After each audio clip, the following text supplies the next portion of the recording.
All right. Hey guys, welcome back to my channel. My name's Roadology, and I know this multiplayer reveal was something serious, right? So whoever was in my stream and in other streams and watching everybody play Battlefield 6 trailer reveal or the multiplayer reveal. Okay, I'm back at it. That audio, I know y'all heard that. That audio was very loud. So yeah, now that y'all seen the Battlefield 6 multiplayer reveal, it was literally almost a million people who joined that live in a matter of 5 minutes. Catch my drift. Almost 1 million people joined that live in a matter of 5 minutes. We had 800,000 people in that live. Hey, Battlefield, y'all are saving FPS. Y'all are saving FPS. Almost 1 million people, technically 1 million people in the live stream.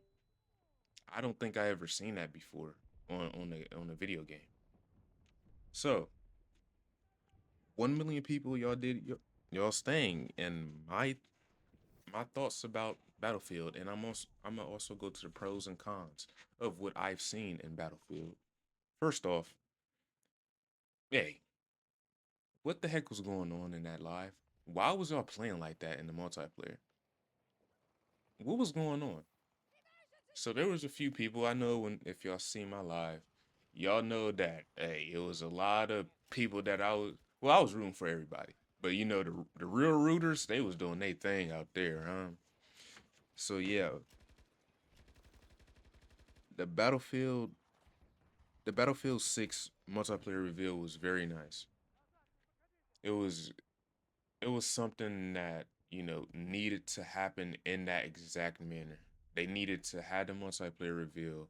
The pre-order is out at the time of, recording this. It got released soon as the multiplayer reveal dropped anyway.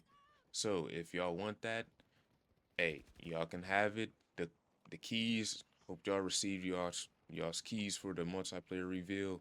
I heard that you do not need the the keys or to buy the pre-order to play the beta of Battlefield 6. So all I'm gonna say is, hey, if you like the game and you seen, you're one of the 800,000 people who was in that live, hey, make sure you have a good idea of what you want. And yeah, don't worry about me getting ran over. But if you have a good idea of buying this game, hey, go ahead and buy it.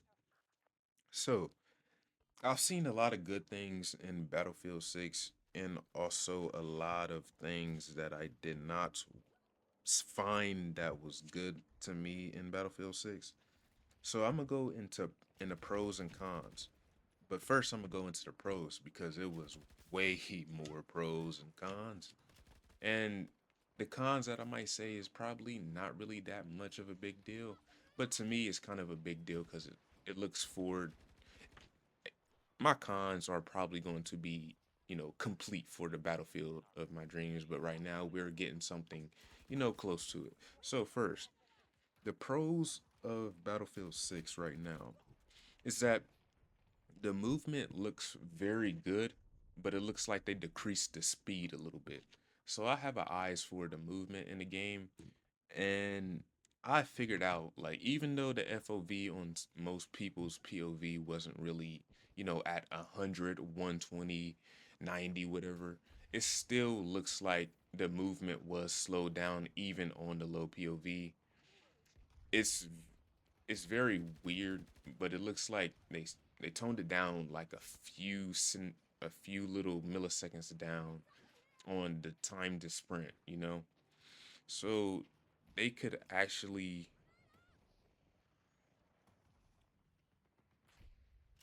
yo, they can actually do something better with the movement. I think they should add it a little faster. They should maybe put it uh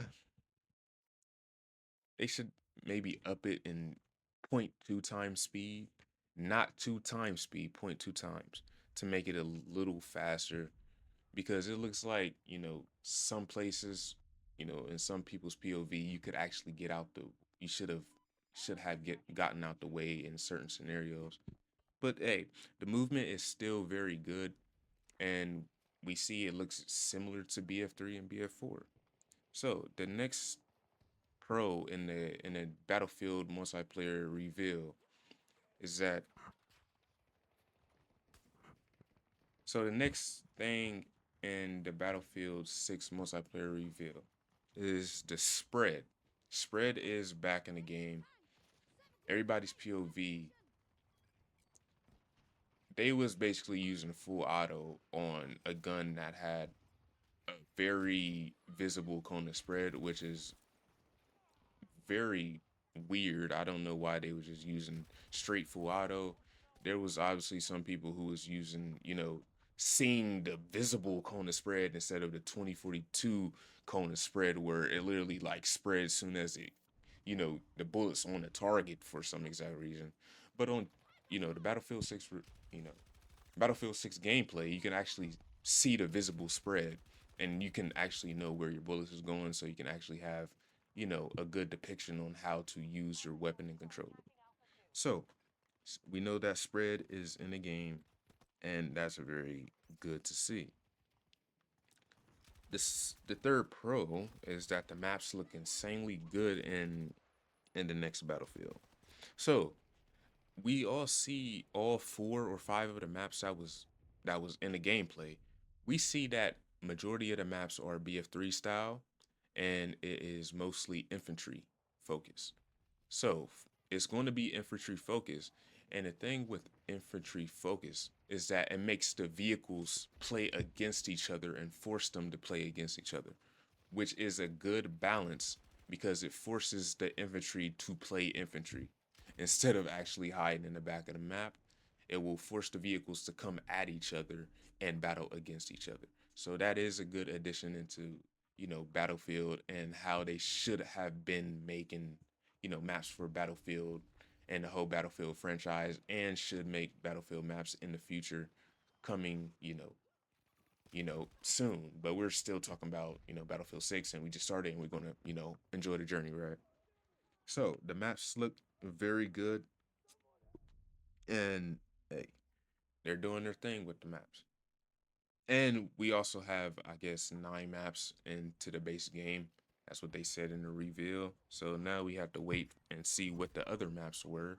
I was hoping that they was going to show downtown for in Hardline to see how they would implement a Hardline map into Battlefield, because nobody heard about Hardline, or Dice haven't even touched Hardline in a while. So I'm like, oh, they still have codes for downtown and Hardline maps. So yeah, next pro is that the art style is way better than 2042. So we already seen in the background gameplay, hey, 2042's art style isn't bad. The graphics does not look bad. It's just that the art style isn't really gritty. It's not gritty or anything for, the Battlefield, in the Battlefield, scene of immersion as well. It's not BF3 or BF4 style. So we're back at the grit and the militarized looking art style. And it looks like it can be implemented into the game even better if the optimization is good for the game as well, to make your game look very smooth and feel smooth at that.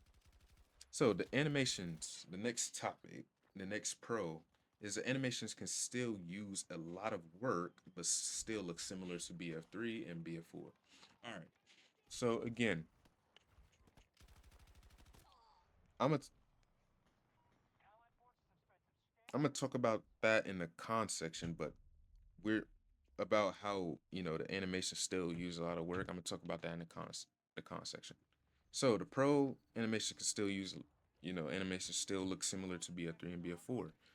The animations, of course, have some 2042 assets, but still, they still have some type of coding from BF3 and BF4's animation style. They did a good job with the animation style, but I'm gonna speak about this later. But the October 10th is kind of weird to release. It kind of looks weird, but still the animations still look very good. And it looks like they can do their thing, and they can actually, make the gameplay feel better and look better. Because y'all seen how, man, all right, so MZ, follow MZ. She was doing her thing, but she was one of the few people who was using the combat dive. Y'all seen how the combat dive was on another person's POV. Even that's what I was saying in my past videos. The combat dive and any of the animations can look slow on your screen, but it still needs to look fast on the other person's screen if you want to help the people who want, to actually.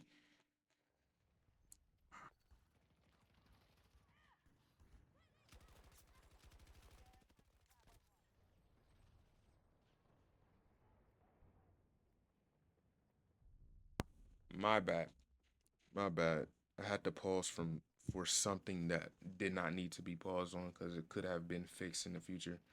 So the MZ, she was using the prone very well, and you can see on another person's POV that she got proned on as well, but she was using prone. That is a very tight thing to actually shoot, and it's very situational, and it can be a very good implement into this next battlefield and keep the animations, but they still have a lot of work to do for the animations, and I'm going to talk about that in the con section.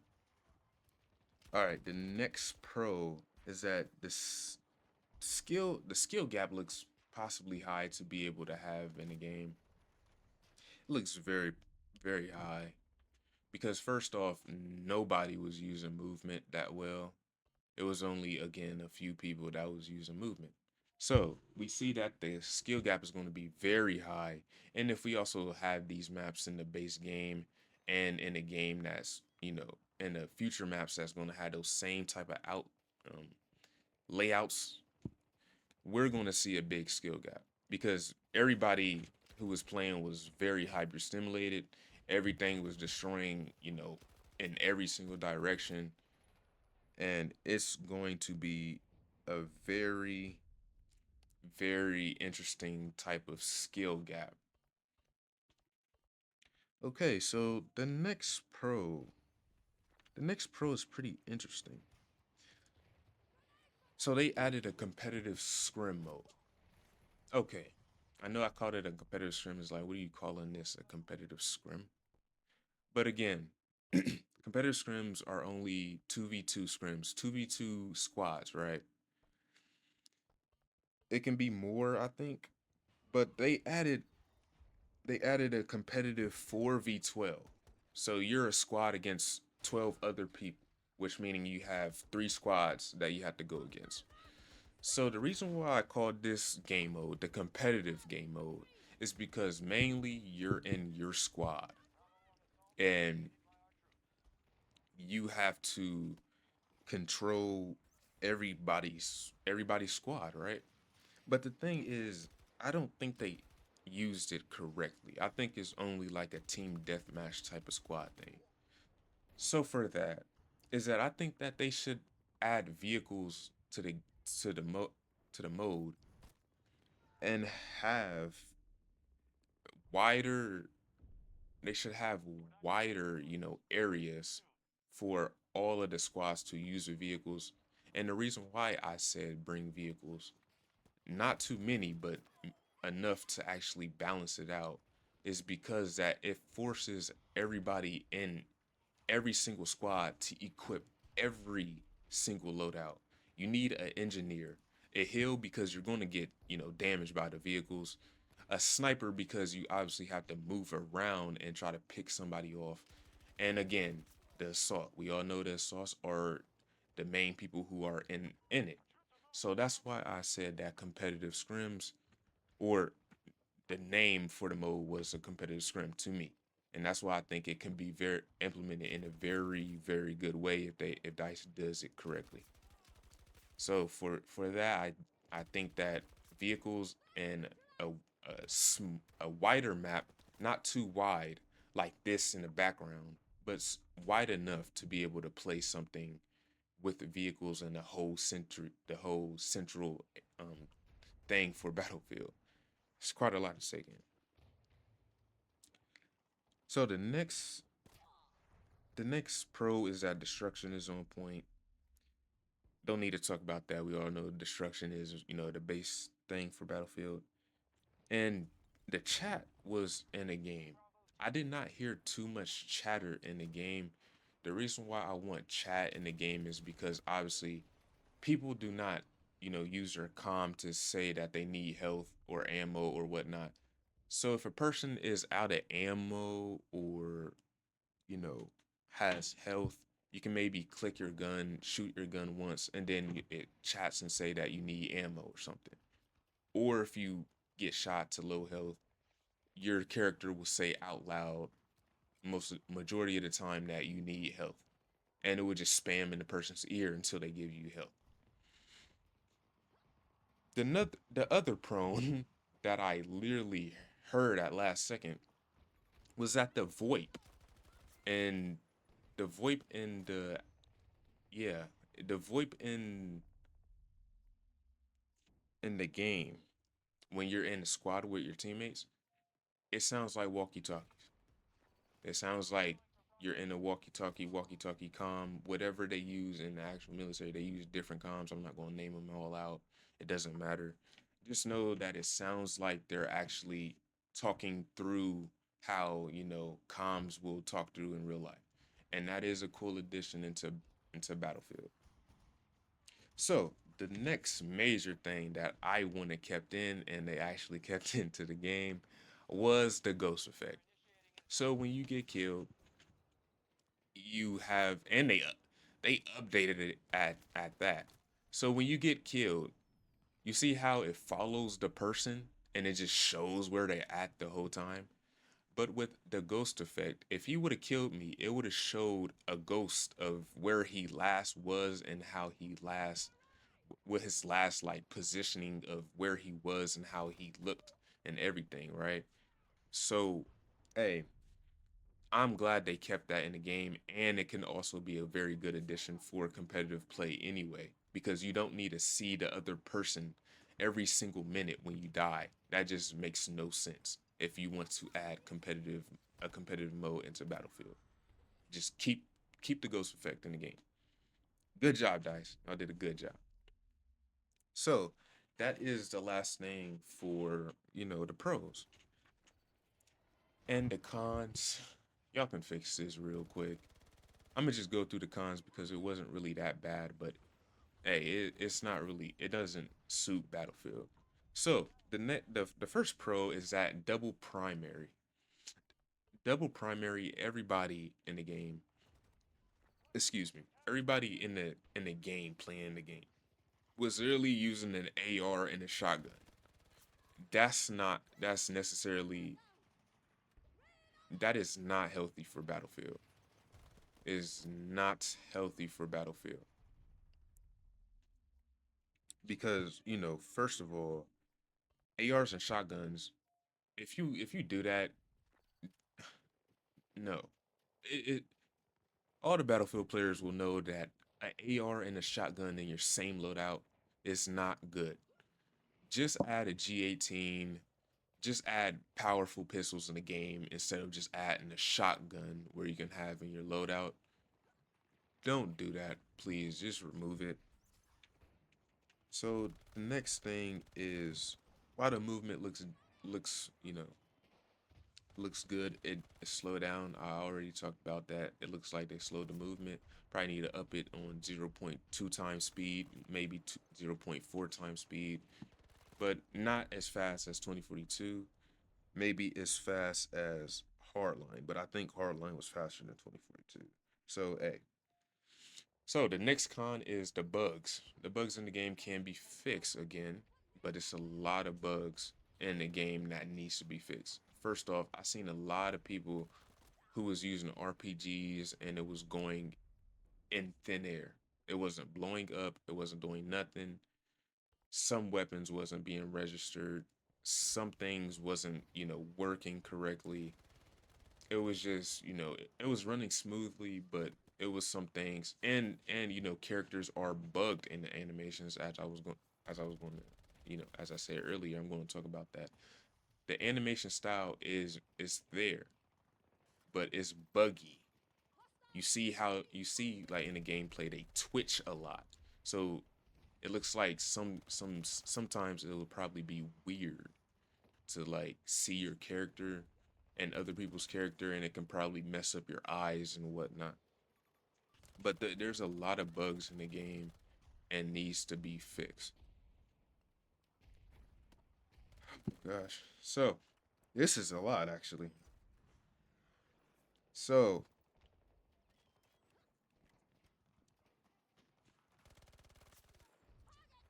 the next con is that the buildings are showing around you, right? It looks like the optimization and the tick rate needs to be adjusted. Seriously, it needs to be adjusted. I'm not saying tick rate and tick rate and tick rate all the time and optimization all the time just to not have it in the game.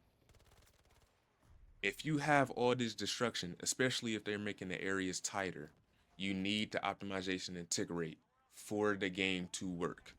Again, optimization works for how smooth the game runs on your, preferred console, PC, or whatnot you're playing. The tick rate, again, it understands how many bullets is registered on the per. You see how that was. He should have been dead, right? But the cone spread wasn't even work. So you need you need to have the tick rate to work to have good calculations on your opponent. Because if you have a 45 hertz tick rate, which this game is on at the moment, it will never be changed. It's not going to register your gun. It's not going to. He should have been dead in a matter of seconds. He shouldn't even had the preferred angle or time to touch me right there. So if they need to have that in the game as well, have better tick rate and better optimization. 90 hertz to 100 hertz is good for the next generation. Battle BF4 had a 90 hertz tick rate, if I'm not mistaken. That was their highest tick rate. I think they had 100, but not most people play on 100. But because that's probably too fast anyway, 100 tick rate. You probably die way too fast in 100 anyway. So 90 hertz is a good sweet spot, and it doesn't mess up the game when a lot of destruction is in your face and all that stuff. So the last con for Battlefield is that the player card. The player card in the next Battlefield, it does not look good. 2042's player card and death screen does not look very good. I think the Hardlines player card and death, keep the ghost effect and all that and the anatomy of the body of where you got shot at, right? Hardline had it as well. But the bottom screen of Hardline, it can show whether you're a gold person, like your level 140, 150, and your prestige and stuff, and also add prestiges in Battlefield, or some type of ranking system that can be very, satisfying to level up for.